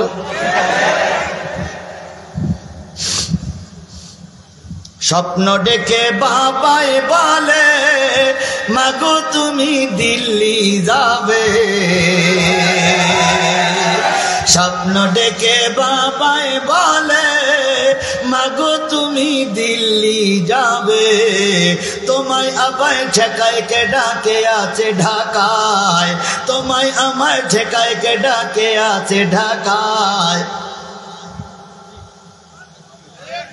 কি তাহলে ওরাও বাবার স্বপ্ন, তাহলে আমাদের দোষ না, বাবার স্বপ্ন বাস্তবায়ন হয়ে গেছে, আমাদের দোষ দিয়ে না। আর এখন বলতে যাবে টুপ করে আসবো, আমি সীমান্ত এলাকা আছি টুপ করে আসবো, আর আমরাও বসে আছি টুপ করে একটা বাড়ি দেবো, আর ওই এক বাড়িতে মানিক মিয়ার মতন জায়গা বোল্ড হয়ে যাবে। বিচারপতি মানিকের মেরিয়েছে, বিচারপতি মানিক হাসপাতালে নিয়ে বলতেছে আমার তলার বিসি আউট করে ফেলেছে।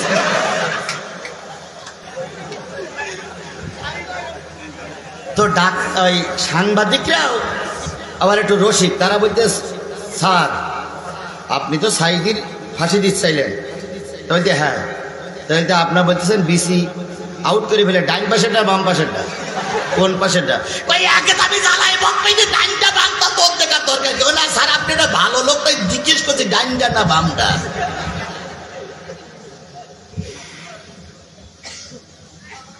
ইতিহাস কাউকে ক্ষমা করে দেয় না, কথা বলেন ঠিক না ঠিক?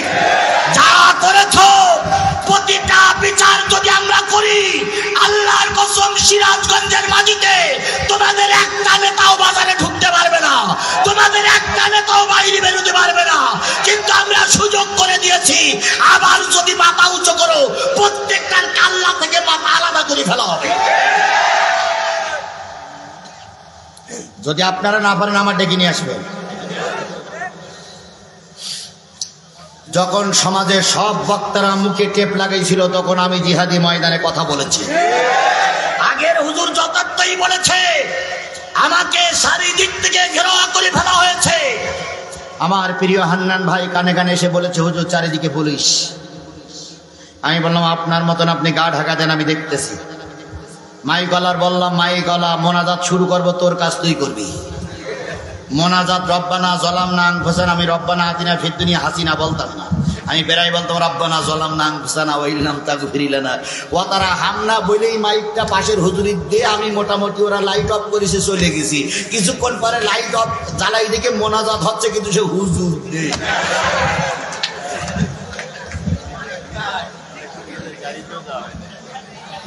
পুলিশ এই হুজুরে জিজ্ঞেস করছে মোনাজাত ধরল কেডা, শেষ করল কেডা? হুজুর বলতেছে কেন? সে হুজুর কই? তা জানি না, মোনাজাত আমি শেষ করলাম, আবার সে হুজুর কনে গেল। এইবার পুলিশের এইবার সভাপতির কাছে জিজ্ঞেস করতেছে যে হুজুর গেল কনে?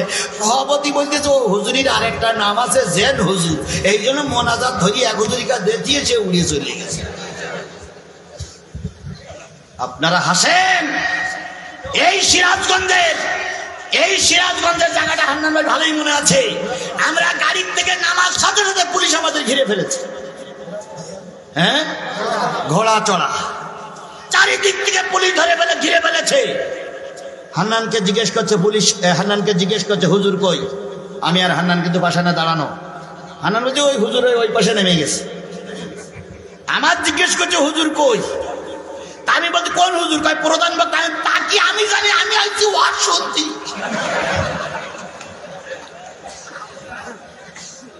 খোদার কসম কোরআন শরীফ ছুঁয়েই বলতেছি। এরপরে আমাকে একটা মহিলার বাড়ির ভিতরে হান্নান ঢুকিয়ে দেয়। দেওয়ার পরে ড্রাইভারকে বলা হয়, পুলিশ বলতেছে আপনারা গাড়ি নিয়ে চলে যান, আর হুজুরকে নিয়ে যান, হুজুর যেন ওয়াজ না করে। ওই মঞ্চে আমাকে উঠতে দেওয়া হয়নি। আজকের সেই পুলিশ ভাইদের জিজ্ঞেস করতে চাই, কার কথা শুনে কোরআনের মাহফিল বন্ধ করেছিলেন? তার নামটা একটু বলুন। জনগণ তার চা খাওয়ানোর জন্য খুঁজতেছে। সুতরাং সেই দুর্দিনের সময় ময়দান ছেড়ে দেয়নি। আর এখন আমাদের সুদিন এসেছে, কথা বলেন ঠিক না বেঠিক? এখন ময়দান ছাড়ার প্রশ্নই ওঠে না। এখন ময়দানে কথা না বলে কাপুরুষের মতন চলে যাওয়ার প্রশ্নই ওঠে না। যদি কেউ মাহফিলে বাধা দিতে চাও, মায়ের কাছ থেকে বিদায় নিয়ে আসবা। নতুন করে বিদায় নেওয়ার সুযোগ আর জনগণ তোমাদের দেবে না। জনগণ ময়দানে বিচার করবে। কি কায়দায় বলছে আমরা আমাদের সেনো সেনো সেনো, তোমাদের আমরা চিনে শুনে এই পর্যন্ত চলে এসেছে, কথা বলেন ঠিক না ঠিক? বাংলাদেশ জামাত ইসলামের এমন কোন নেতা কর্মী নেই হাত শয় শয় মামলা নাই, বিএনপির এমন কোন নেতা কর্মী নাই 35-40-100টা মামলা নাই, এমন কোন নেতা কর্মী নাই ছাত্র দল ছাত্র শিবির তাদের নামে মামলা হয়নি। আমরা ময়দান ছেড়ে পালাইয়ে যাইনি, আমরা ময়দানে ছিলাম, ময়দানে আছি, কথা বলেন ঠিক না বেটি? আর 1.5 মাস 2 মাস এখনো পার হয়নি, তার আগে তুমিও নেই, পেতনির বাচ্চা পেতনিও নেই। সুতরাং আলেমেরা ছিল, আলেমেরাই থাকবে। ভবিষ্যতে যদি আমাদেরকে কেউ তাড়াতে চাও, গলায় পা দিয়ে জিহ্বাটা কুকুরের মতন টেনে নদীতে ফেলাই দেওয়া হবে। বাংলার জনগণ তোমাদের আর মাথা উঁচু করতে দেবে না, দেবে না, দেবে না। হ্যাঁ, আমরা আপনাদের মাঠে নামতে দিতে চাই, আপনারা নামুন, বৈধভাবে নির্বাচন করুন, দেখুন দেখুন আপনাদের সমর্থন কতটুকু আছে।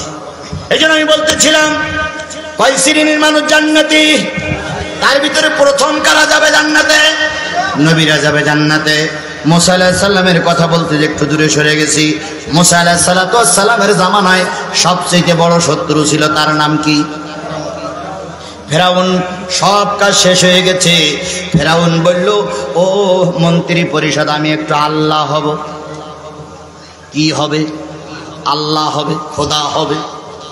মন্ত্রী পরিষদ বলল, ও ওই পোকা শরীরে ঢুকলো কেন? কয় কোনো কথা নেই, সব হওয়া শেষ, এবার একটু আল্লাহ হব। কি হবে? টেকো হামান সহ মন্ত্রীরা বলল, আল্লাহ যদি হতেই চান 4টে কাজ আগে পূরণ করা লাগবে, তারপরে আল্লাহ হওয়া যাবে। 4টে কাজ না করলে আল্লাহ হওয়া যাবে না। ফেরাউন বলল, সে কাজ কয়টা? কি? 1 নম্বর কাজ ধর্মীয় শিক্ষা বন্ধ করে দাও। ধর্মীয় শিক্ষা যদি সমাজে চালু থাকে, আর যাই হোক আল্লাহ হওয়া যাবে না। ফেরাউন বলল, দিলাম। কয় বছর অপেক্ষা করা লাগবে? কয় 40 বছর। কয় তারপরে 3য় নম্বর কাজ হচ্ছে, প্রতিটা মোড়ে মোড়ে, প্রতিটা বাড়িতে বাড়িতে, প্রতিটা ঘরে ঘরে ফেরাউন আপনার ছবি টানাই দেওয়া লাগবে। 4 নম্বর। কয় 4 নম্বরটা বলবো এখান থেকে 40 বছর পরে। ফেরাউন ঘোষণা করলে, আসমানি শিক্ষা বন্ধ করে দাও, কোন ছেলে মেয়ে যেন তাওরাতের শিক্ষা গ্রহণ করতে না পারে। হুকুম জাহাপানা সমস্ত স্কুল কলেজে ধর্মীয় শিক্ষা বন্ধ হয়ে গেল। এই ফেরাউনের বাচ্চারা যারা চলে গেছে, এরাও ধর্ম শিক্ষা বন্ধ করে দিয়েছিল। ক্লাস 8 পর্যন্ত কোনো ধর্মীয় শিক্ষা থাকবে না। তাহলে ধর্মীয় শিক্ষা সর্বপ্রথম বন্ধ করেছিল ফেরাউন। ওই ফেরাউনের নিয়ম যারা পালন করেছে, এরা আল্লাহর বান্দা না, এরা ফেরাউনের বান্দা। এরা নবীর উম্মত হতে পারে না, এরা ফেরাউনের উম্মত। কথা বলেন ঠিক না ঠিক? 2 নম্বর, কয় বছর অপেক্ষা করতে হবে? 40 বছর পর বলবো। আর এরা বলেছিল 41 সাল, 1400 বছর পরে 1 বছর বেরিয়েছে। ফেরাউনের টার্গেট ছিল কত বছর? 40 সাল। আর এরা কয় বছর? 41 সাল। তাহলে এই 14 বছর 15 বছর পারি, 1500 বছর পরে যে 1 বছর বেরিয়েছে। তাহলে এবার ফেরাউন বলল 40 বছর অপেক্ষা করতে হবে কেন? টেকো হামান বলল, আজকের যারা শিশু 40 বছর পরে তারা যুবক, আজকের যারা যুবক 40 বছর পরে তারা বুড়া। ধর্মীয় শিক্ষা যদি না থাকে 40 বছর পর, এরা আপনি আল্লাহ বলে মানলে এরা মেনে নেবে। আর আজকের যারা যুবক 40 বছর পরে তারা বুড়ো হবে। ও বুড়োরা ময়দানে নামবে, গুলি খেয়ে বাড়ি আসবে, আর যাবে না। আমাদের মতন বুড়োরা আন্দোলন করতে দিয়ে অনেকবার রাস্তায় নেমেছে, বিএনপিও নেমেছে, জামাত নেমেছে, হয় গুলি খেয়েছে নাই মামলা খেয়েছে, ময়দান দখল করতে পারিনি, কিন্তু ছাত্র সমাজ রাস্তায় নেমেছে, ময়দান ছেড়ে দিয়ে ব্যক্তির বাচ্চা পালাতে বাধ্য হয়েছে। আমার গা মাথায় চুল বেয়ে গেছে, দাড়ি বেয়ে গেছে, আমরা কিছুই করতে পারিনি। আমার ভাই যথার্থই বলেছে, কথা কি আপনারা আমার সঙ্গে একমত? জামাত ইসলাম আন্দোলন কম করেছে, বিএনপি আন্দোলন কম করেছে, কিন্তু কিছুই করতে পারেনি। শেষ পর্যন্ত ছাত্র সমাজ, কৃষক, তারপরে কুলি, মজুর, চাকরিজীবী, মহিলা, ছোট বাচ্চা, প্রাইমারির বাচ্চা, হাই স্কুলের বাচ্চারা রাস্তায় নামলো। প্রথম দিন মারা গেল কত? 100। দ্বিতীয় দিন মারা গেল 100, যার ভিতরে আবু সাইদ ছিল। তৃতীয় দিন মারা গেল 300 না 400, এভাবে করতে করতে 1600 লোক। সর্বশেষ যেদিন মারা যায় সেদিন 600 লোক মারা যায়। 600 লাখের উপর দিয়ে এরা যখন গণভবন, বঙ্গভবনের দিকে যেতে শুরু করেছে, তখনই ব্যক্তির বাচ্চা ব্যক্তি ক্ষমতা ছেড়ে দিয়েছে। তাহলে বুড়োরা যা করতে পারে না, যুবকেরা তাই করতে পারে। কথা বলেন ঠিক না বেঠিক? এই জন্য টেকো হামান বলল 40 বছর অপেক্ষা করো। আজকের শিশু 40 বছর পরে যুবক, আর 40 বছর পরে আজকের যুবকেরা বুড়ো। এদের ভিতরে ধর্মীয় শিক্ষা যদি না থাকে, তাহলে এরা কিছুই করতে পারবে না। 40 বছরের আগে কি করতে হবে? কয় ঘরে ঘরে আপনার ছবি টানাই দিতে হবে। এলে কি হবে? টেকো হামান বললে একটা ছোট শিশু মার কোলেতে বেরিয়ে দেখবে ঘরের ভিতরে আপনি বসে আছেন। ওই শিশুটা একটু বড় হয়ে যখন স্কুলে যাবে, স্কুলে গিয়ে দেখবে মাস্টারের মাথার পরে আপনি। ওই শিশুটা যখন পায়খানায় যাবে তখন দেখবে আপনি। ওই শিশুটা যখন রাস্তায় বেরোবে দেখবেন সিরাজগঞ্জের ওই রোড গোল চত্বরের মুখে আপনি। তারপর ওই শিশুটা যখন নদী পার হবে দেখবে পদ্মা, যমুনা সেতুর এপারে দাঁড়িয়ে আছেন আপনি, ওপারে দাঁড়িয়ে আছেন আপনি। ওই শিশু তখন বসবে, এই লোকই আমার খোদা, তাছাড়া তো কেউ নাই। তাই করা হলো। প্রতিটা ঘরে ঘরে ফেরাউনের মূর্তি নির্মাণ করা হলো। আমরাও দেখেছিলাম এক সময় দ্বিতীয় বৃহত্তম মুসলিম বাংলাদেশ মূর্তির শহরে রূপান্তরিত হয়েছিল। যেখানে যাই সেখানে, যেখানে যাই সেখানে, যেখানে যাই সেখানে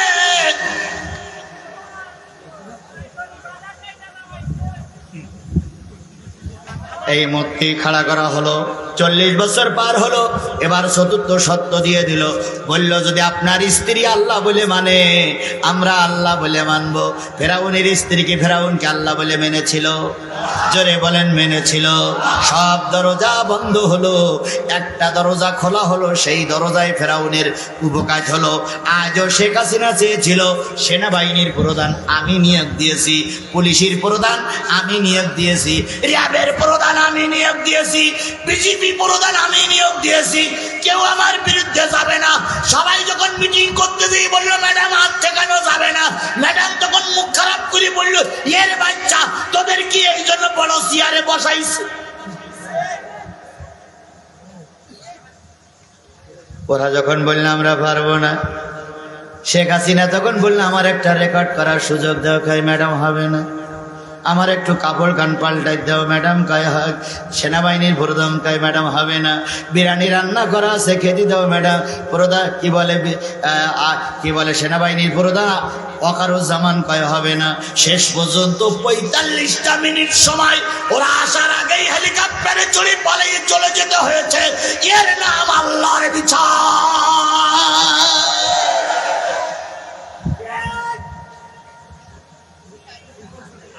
তাহলে যে জিনিসটা বোঝাচ্ছিলাম, নবীদের পরীক্ষা বেশি না কম, সুতরাং নবীদের সঙ্গে আমরা থাকতে পারবো না। এবার আল্লাহ রাব্বুল আলামিন বলতেছে ওয়াসিদ্দিকিন, সত্যবাদীদের সঙ্গে তোমাদের জান্নাত হবে। বলুন আবু বকর সত্যবাদী ছিলেন না মিথ্যাবাদী ছিলেন? ঈমান আনার পরে পরীক্ষা হয়েছে সাহাবী আজমাইনগণের। বেলাল রাদিয়াল্লাহু তাআলা আনহু কলেমা পড়েছেন, বেলালের বুকের পরে পাথর চাপায়ে দেওয়া হয়েছে। আর বেলালের যিনি মালিক ছিলেন তিনি বললেন, মুনির যিনি ছিলেন বেলালের যিনি মালিক ছিলেন তিনি বললেন কালেমা ছেড়ে দাও। বেলাল বললেন মালিক এই পাথর চাপা দিয়ে যদি মারাও যায় কালেমা থেকে সরে যাব না। আজকে আমরাও কালেমা পড়েছি, আমাদেরও পরীক্ষা চলছে। মালিকের কাছে বলি, মালিক পরীক্ষা যতই নাও ঈমান থেকে আমাদের দূরে সরাইয়া দিও না। তাহলে সিদ্দিকীর দলে আমরা থাকতে চাই। এরপরে 3 নম্বর শুহাদা, শহীদদের দলে আমরা থাকতে চাই। কথা বলেন ঠিক না বেঠিক? বলুন তো ভাই, যে একজন উঠতেছেন কেন? আমি এখনো উঠতে বলিনি তো আপনাদের। আপনারা যারা হাত তুলেছিলেন, আমার মোনাজাতের আগে আপনি যদি চলে যান, আপনি 1 নম্বর মুনাফিক।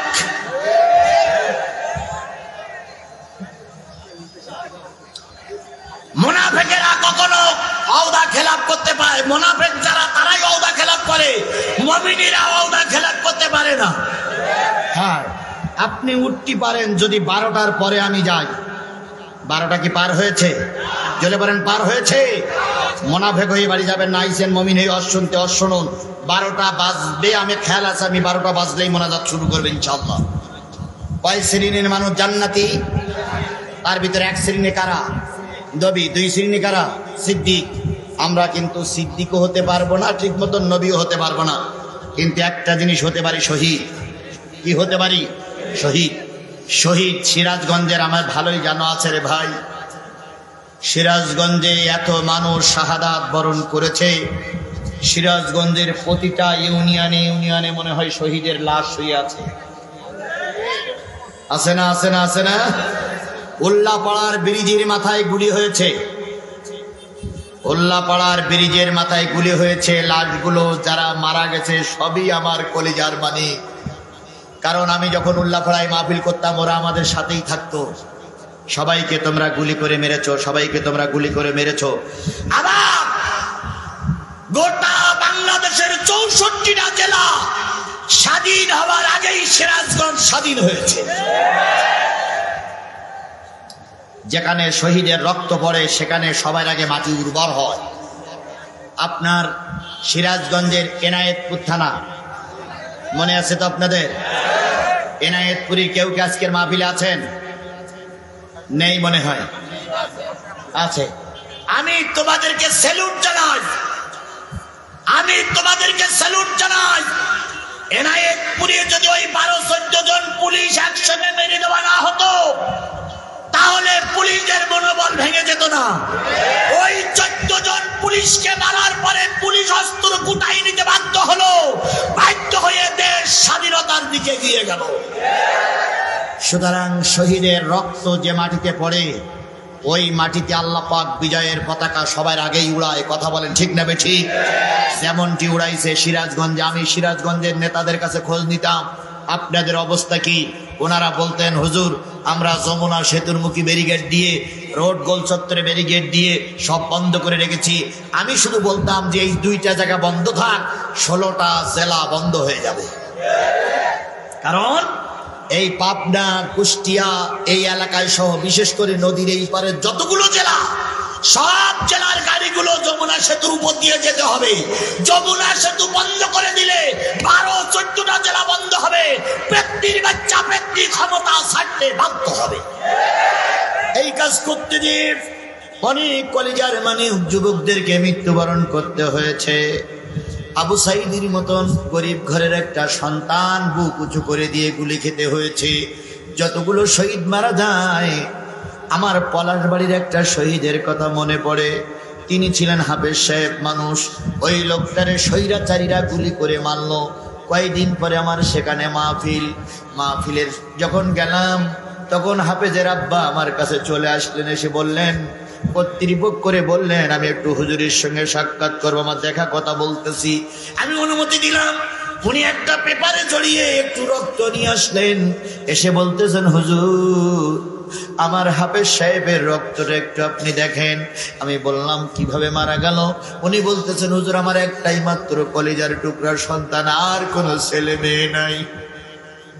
30 পারা কোরআনের হাফেজ, আমার কাছে আসতে পারে না, আমার কাছে দেখা করতে পারে না, পুলিশ খোঁজে। 6 মাস পরে আমার কাছে এসেছে। রাতের অন্ধকারে একদিন রাতের নক করতে যাবো, দরজা খুলে দাও। মা দরজা খুলে দিল। ফ্রিজের ভিতরে কিছু গোশত ছিল, সেগুলো রান্না করলো, ডিম পুষ করলো। আমি আর আমার স্ত্রী 2 জন আমার কলিজার মানিক সন্তানকে খাওয়াচ্ছিলাম, শহীদের কথা বলতেছি। দুইজন খাওয়াচ্ছিলাম। হঠাৎ করে আমার পাশে এক আওয়ামী লীগের নেতার বাড়ি ছিল।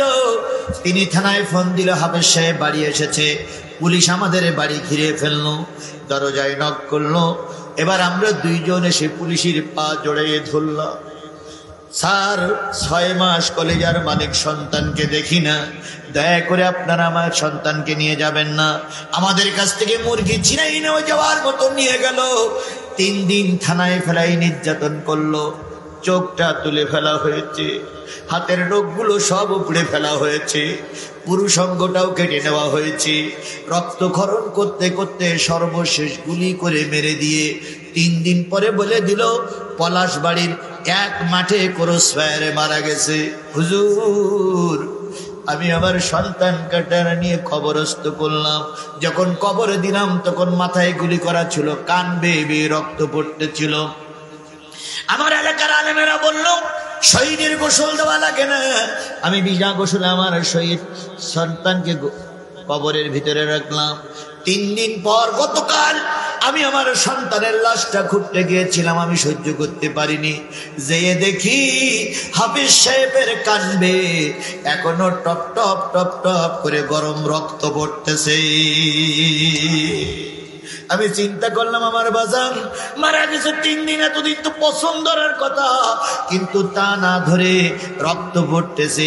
আমি এই রক্তটা পেপারে করে নিয়ে আসছি আপনার কাছে দেখানোর জন্য। আল্লাহর কসম 50,000 মানুষকে সাক্ষী রেখে বলতেছি, আমি ওই রক্তটার প্যাকেটটা পেপারটা আমি নিজে হাতে নিলাম। নেওয়ার পর ওই প্যাকেটটার মুখ খুললাম, খুলে এই রক্তে একটু হাত দিলাম, দিয়ে দেখলাম রক্তটা এখনো পুরোপুরি ঠান্ডা হয়ে যায়নি, আবার গরমও নাই। রক্তের ভিতর থেকে কোনো দুর্গন্ধ নাই, মনে হলো কোনো টাটকা রক্ত কোনো জায়গা থেকে নিয়ে এসেছি। ও আমার বন্ধু, 3 দিন পরে কবর খুঁড়ে শহীদের যদি টাটকা রক্ত পাওয়া যায়, আল্লাহর কসম দিনের রাস্তায় যারা শহীদ হয়েছে ওরা হলো প্রকৃত শহীদ। সুতরাং আজকে এখানে যারা শহীদের ভাই আছেন, শহীদের বাবা আছেন, শহীদের মা আছেন, শহীদের আত্মীয় স্বজন আছেন, তারা ধন্যবাদ। কিয়ামতের দিন আল্লাহ পাক 3 শ্রেণীর মানুষকে সুপারিশ করার সুযোগ করে দেবে। নবীরা সুপারিশ করবে, ওলামা আলেমেরা সুপারিশ করবে, আর শহীদেরা সুপারিশ করবে। এই জন্য দয়া করে শহীদ না হতে